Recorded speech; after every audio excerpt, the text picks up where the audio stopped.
ഇപ്പൊ തമിഴിൽ ഞാൻ ഡെബ്യൂ ചെയ്തേക്കുന്ന ഒരു സിനിമയാണ് പറന്തു പോകും. ഇപ്പൊ ജൂലൈ 4th ഇറങ്ങുക. റാം സാറാണ് ഡയറക്ടർ. ഞാൻ ലൈഫിൽ ചെയ്യാത്തൊരു ക്യാരക്ടറാണ്, അല്ലെങ്കിൽ ലൈഫിൽ ചെയ്യാത്ത ഒരു സിറ്റുവേഷൻ ഉണ്ട് ആ ക്യാരക്ടറിന്, അങ്ങനെ പറയാം. അല്ല, 5 മിനിറ്റേ ഉള്ളൂ സ്ക്രീൻ സ്പേസ്. 5 മിനിറ്റോ 6 മിനിറ്റോ 4-5 സീൻ ഉണ്ടാവുള്ളൂ. പോട്ടെ, ഒരു 7 മിനിറ്റ്.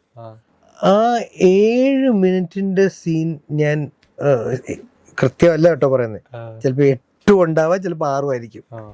പക്ഷെ അത് ഞാൻ പോയി ചെയ്തത് വളരെ തൃപ്തികരമായിട്ടാണ്. ഞാൻ ചെയ്യാത്ത ക്യാരക്ടർ എന്നല്ല പറയുന്നത്, ഞാനൊരു പെൺകുട്ടിയുടെ ഭർത്താവാണ്.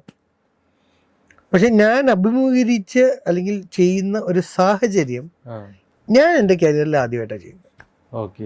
സോ അത് ഭയങ്കര ഫ്രഷാണ് എനിക്ക്. അത് നാച്ചുറലി ക്ലീഷ ഇല്ലാത്ത റോളാണ്. സോ അതുകൊണ്ടാണ് ഞാനത് വളരെ റാം സാറിൻ്റെ പടം, നിവിൻ പോളിയാണ് എനിക്ക് ആ ചാൻസ് തരുന്നത്. അപ്പം അത് ഏഴുകടൽ ഏഴുമലി ചെയ്യുമ്പം നിവിൻ അത് കഴിഞ്ഞിട്ടാണ് എന്നെ ഒന്ന് പരിചയപ്പെടുന്നത് ഈ പടത്തിന് വേണ്ടി. പറന്നു പോകുന്നതാണ് സിനിമയുടെ പേര്. അത് ലെങ്ത് ഒരു പ്രശ്നമല്ല. പക്ഷെ ആ ക്യാരക്ടർ ആ സിനിമ കണ്ട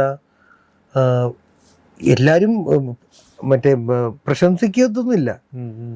പക്ഷെ ആ സിനിമ പൂർത്തിയാവാൻ ആ കഥാപാത്രം വേണം.